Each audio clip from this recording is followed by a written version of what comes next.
നമസ്കാരം. കർമ്മരംഗത്തിലേക്ക് സ്വാഗതം. കേരളത്തിൽ വളരെ പ്രചാരമുള്ള മനുഷ്യാലയ ചന്ദ്രിക എന്ന വാസ്തുഗ്രന്ഥത്തിൽ ഭൂമി ലക്ഷണത്തെക്കുറിച്ച് പറയുന്ന ഒരു ശ്ലോകമാണ് ഇന്നത്തെ പരാമർശ വിഷയം. മനുഷ്യാലയം അഥവാ വീട് നിർമ്മിക്കുന്നതിനുള്ള ഭൂമി എങ്ങനെയൊക്കെ ഉള്ളതായിരിക്കണമെന്നാണ് ഈ ശ്ലോകത്തിൽ പറയുന്നത്. നല്ല ഭൂമിയുടെ ലക്ഷണങ്ങൾ എന്തെല്ലാം എന്ന ചോദ്യത്തിന് ഈ ശ്ലോകം സാമാന്യമായ ഒരുത്തരം തരുന്നു എന്ന് സാരം. മനുഷ്യാലയ ചന്ദ്രിക 1-ാം അധ്യായത്തിലെ 17-ാമത്തെ ശ്ലോകമാണിത്. അപ്പോൾ അതെന്താണെന്ന് ആദ്യം നമുക്കൊന്ന് നോക്കാം. ഗോമർത്യൈഹി ഫലപുഷ്പദുഗ്ധതരുഭിച്ഛാഢ്യാ സമാപ്രാപ്ലവാ സ്നിഗ്ധാ ധീരരവാ പ്രദക്ഷിണജലോപേതാശു ബീജോൽഗമാ സംപ്രോക്ത ബഹുപാംസുരക്ഷയ ജലാ തുല്യാ ച ശീതോഷ്ണയോ ശ്രേഷ്ഠ ഭൂരഥമാ സമുക്ത വിപരീതാ മിശ്രിതാ മധ്യമാ. ഇതിൽ ആദ്യം സൂചിപ്പിച്ചിരിക്കുന്ന പദങ്ങളൊക്കെ തന്നെ നല്ല ഭൂമിയുടെ ലക്ഷണങ്ങളാണ്.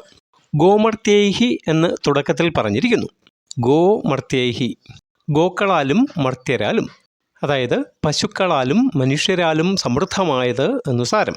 അങ്ങനെയുള്ള ഭൂമി മികച്ചതാണെന്ന് നമ്മൾ മനസ്സിലാക്കണം. ഒന്നുകൂടി വ്യക്തമായി പറഞ്ഞാൽ, പശുക്കൾ ധാരാളമായി മേഞ്ഞു നടക്കുന്നതും മനുഷ്യരുടെ സാന്നിധ്യമുള്ളതുമായ ഭൂമി വാസയോഗ്യമാണെന്ന് ചുരുക്കം. അടുത്തതായി ഫലപുഷ്പദുഗ്ധതരുഭിശ്ചാഢ്യ എന്നാണ് പറഞ്ഞിരിക്കുന്നത്. ഫലപുഷ്പദുഗ്ധതരുഭിഹി ച ആഢ്യ, ഫലപുഷ്പങ്ങളും പാലുമുള്ള തരുക്കൾ അഥവാ വൃക്ഷങ്ങളാൽ ആഢ്യ, ശ്രേഷ്ഠമായത്. അങ്ങനെയുള്ള ഭൂമിയും നല്ലതാണ്. അതായത് പൂവും കായും പാലുമുള്ള മരങ്ങൾ നന്നായി വളരുന്ന ഭൂമി മനുഷ്യർക്ക് വസിക്കാൻ അനുയോജ്യമാണ് എന്നു സാരം. പിന്നെ പറഞ്ഞിരിക്കുന്നു സമാ എന്ന് വെച്ചാൽ നിരപ്പായത്. അപ്പോൾ എന്താണ്? നിരപ്പായ ഭൂമി വീട് വയ്ക്കാൻ നല്ലതാണ്. അടുത്തത് പ്രാക്പ്ലവ, കിഴക്കോട്ട് ചരിവുള്ളത്, അതും നല്ലതാണ്.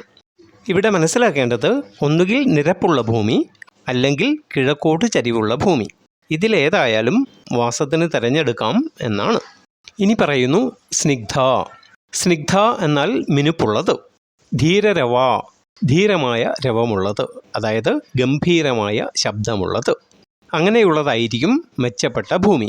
ഒന്നുകൂടി ലളിതമായി പറഞ്ഞാൽ, മിനുസമുള്ളതും ചവിട്ടി നടക്കുമ്പോൾ നല്ല മുഴക്കമുണ്ടാകുന്നതുമായ ഭൂമി വീട് നിർമ്മിക്കാൻ യോഗ്യമാണ് എന്ന് ചുരുക്കം.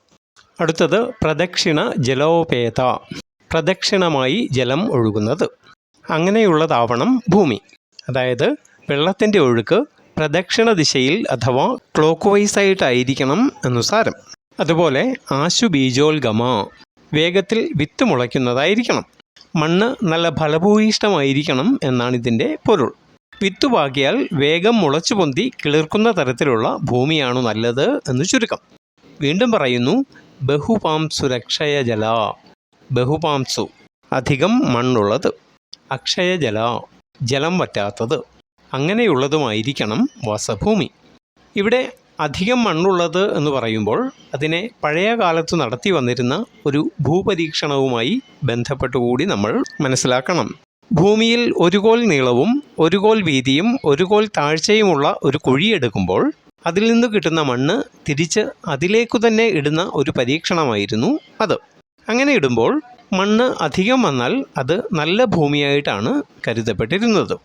അതുകൊണ്ടാണ് ബഹുപാംസു അഥവാ അധികം മണ്ണുള്ളത് എന്നിവിടെ പറഞ്ഞിരിക്കുന്നത്. അതുപോലെ വറ്റാത്ത ജലമുള്ളതുമായിരിക്കണം ഭൂമി. അടുത്തതെന്താണ്? തുല്യാച്ച ശീതോഷ്ണയോ. ശീതോഷ്ണയോ തുല്യാച്ച, ശീതകാലത്തും ഉഷ്ണകാലത്തും ഒരുപോലെയുള്ളത്. അതിശൈത്യവും അത്യുഷ്ണവുമൊന്നും പ്രതികൂലമായി ബാധിക്കാത്ത ഭൂമിയെന്ന് മാത്രമേ ഇവിടെ മനസ്സിലാക്കേണ്ടതുള്ളൂ. അപ്പോൾ ഇങ്ങനെയെല്ലാമുള്ള ഭൂമി എന്താണ്? ശ്രേഷ്ഠ സംപ്രോക്ത, അത് ഉത്തമമായി പറയപ്പെടുന്നു. ഇപ്പോൾ വിവരിച്ച ഗുണങ്ങളെല്ലാമുള്ള ഭൂമി ഗൃഹനിർമ്മാണത്തിന് ഏറ്റവും അനുയോജ്യമാണെന്നാണ് ഈ ശ്ലോകം പറയുന്നത്. അതോടൊപ്പം അഥമാ സമുക്ത വിപരീത എന്നും സൂചിപ്പിക്കുന്നു. ഈ പറഞ്ഞതിനെല്ലാം വിപരീതമായിട്ടുള്ളവ അധമമാണ് എന്നു സാരം. ശ്ലോകത്തിൽ പറഞ്ഞ ലക്ഷണങ്ങളൊന്നും തന്നെ ഭൂമിക്കില്ലെങ്കിൽ അത് മനുഷ്യവാസത്തിന് യോഗ്യമല്ല എന്ന് നമ്മൾ മനസ്സിലാക്കണം. അതേസമയം മിശ്രിത മധ്യമ എന്നുകൂടി പറയുന്നുണ്ട്. ഗുണദോഷങ്ങൾ മിശ്രമായി വരുന്ന ഭൂമിയെ മധ്യമമായി കരുതാം എന്നർത്ഥം. അതായത് ഇവിടെ പറഞ്ഞതിൽ കുറച്ചു ഗുണങ്ങളൊക്കെ ഉണ്ടായിരിക്കുകയും കുറേയൊക്കെ ഇല്ലാതിരിക്കുകയും ചെയ്യുന്ന ഭൂമി വേണമെങ്കിൽ ഉപയോഗിക്കാം. ഇതോടെ ഈ ശ്ലോകത്തിൻ്റെ സാരമെന്തെന്ന് സാമാന്യമായിട്ടെങ്കിലും എല്ലാവർക്കും മനസ്സിലായി കാണുമെന്ന് വിചാരിക്കുന്നു. അപ്പോൾ ഓർത്തു വയ്ക്കുക, പശുക്കൾ മേഞ്ഞു നടക്കാൻ ഇഷ്ടപ്പെടുന്നതും മനുഷ്യ സാന്നിധ്യമുള്ളതും പൂത്തും കായ്ച്ചും നിൽക്കുന്ന മരങ്ങളുള്ളതും പാൽവൃക്ഷങ്ങൾ അഥവാ കറയുള്ള വൃക്ഷങ്ങൾ വളർന്നു നിൽക്കുന്നതും നിരപ്പായോ കിഴക്കോട്ട് ചരിഞ്ഞോ നിലകൊള്ളുന്നതും മിനുസമുള്ളതും ചവിട്ടി നടക്കുമ്പോൾ മുഴക്കമുള്ളതും വേഗത്തിൽ വിത്തുമുളയ്ക്കുന്നതും അധികം മണ്ണുള്ളതും വറ്റാത്ത ജലമുള്ളതും പ്രദക്ഷിണ ദിശയിൽ ജലമൊഴുകുന്നതും ശൈത്യമോ ഉഷ്ണമോ അധികമായി ബാധിക്കാത്തതുമായ ഭൂമി മനുഷ്യവാസത്തിന് യോഗ്യമാണെന്ന് ഈ ശ്ലോകം വ്യക്തമാക്കുന്നു. ഈ പറഞ്ഞതിൽ എല്ലാ ഗുണങ്ങളുമുള്ള ഭൂമി ഉത്തമവും, കുറച്ച് ഗുണങ്ങളുള്ളവ മധ്യമവും, ഒരു ഗുണവുമില്ലാതെ വിപരീതമായിട്ടുള്ളവ അധമവുമാകുന്നു. സ്ഥലത്തിൻ്റെ ലഭ്യത വളരെ കുറവുള്ള ഇക്കാലത്ത് ഇങ്ങനെ എല്ലാ ഗുണങ്ങളും തികഞ്ഞ ഭൂമി കിട്ടാൻ പ്രയാസമായിരിക്കും. അങ്ങനെ വരുമ്പോൾ പരമാവധി ഗുണങ്ങൾ ഒത്തിണങ്ങിയത് നോക്കി മധ്യമ ഗണത്തിലുള്ളത് കണ്ടെത്തുന്നതായിരിക്കും പ്രായോഗികം. അതുപോലെ ശ്ലോകത്തിൽ പറഞ്ഞിട്ടുള്ള ലക്ഷണങ്ങൾ അതേപടി നോക്കി നിഗമനങ്ങളിലെത്താനും പുതിയ കാലത്ത് സാധ്യമായെന്ന് വരില്ല. പഴയ കാലത്തുണ്ടായിരുന്നത്ര പശുക്കളൊന്നുമില്ലാതിരിക്കുമ്പോൾ അവ മേഞ്ഞു നടക്കുന്നത് കണ്ട് ഒരു തീരുമാനത്തിലെത്താൻ പ്രയാസമാണ്. ഇപ്പോൾ അതിൻ്റെ ആവശ്യവുമില്ല. പക്ഷേ അങ്ങനെ പറഞ്ഞിരിക്കുന്നതിലെ അന്തസത്ത നമ്മൾ മനസ്സിലാക്കണം. പൊതുവെ ശുദ്ധമായ ഭൂമിയിലാണ് പശുക്കൾ മേയാൻ ഇഷ്ടപ്പെടുക. സദാ മലിനമായതും രാസവസ്തുക്കളുടെയും മറ്റും സ്ഥിരം സാന്നിധ്യമുള്ളതുമായ ഭൂമിയിൽ അവയങ്ങനെ വിഹരിക്കാറില്ല. അത്തരം ഭൂമിയിൽ മനുഷ്യൻ വസിക്കുന്നത് ഒരു കാലത്തും നല്ലതല്ലല്ലോ. അതുകൊണ്ട് ഭൂമിയുടെ ശുദ്ധി പ്രധാനമാണ്. പഴയ രീതിയിലല്ലെങ്കിൽ ആധുനിക രീതിയിൽ അത് പരിശോധിച്ച് നമ്മൾ ഉറപ്പുവരുത്തുക തന്നെ വേണം. മണ്ണ് അധികമുണ്ടോ എന്നും ചവിട്ടി നടക്കുമ്പോൾ മുഴക്കമുള്ള ശബ്ദമുണ്ടാകുന്നുണ്ടോ എന്നുമൊക്കെ നോക്കിയിരുന്നത് ഭൂമിയുടെ ഉറപ്പ് പരിശോധിക്കാനാണ്. വീട് വയ്ക്കാനുള്ള ഭൂമിക്ക് ഉറപ്പുണ്ടാകേണ്ടത് എന്തായാലും അനിവാര്യമാണ്. അത് പരിശോധിക്കാനും ഇന്ന് നമുക്ക് ആധുനിക മാർഗങ്ങൾ ഉപയോഗിക്കാം. കാലത്തിൻ്റെ മാറ്റത്തിനനുസരിച്ച് സങ്കേതങ്ങളിൽ മാറ്റം വരുന്നത് സ്വാഭാവികമാണ്. എന്നാൽ മനുഷ്യജീവിതത്തെ സംബന്ധിച്ച അടിസ്ഥാന തത്വങ്ങൾ മാറാതെ നിലനിൽക്കുന്നതാണ്.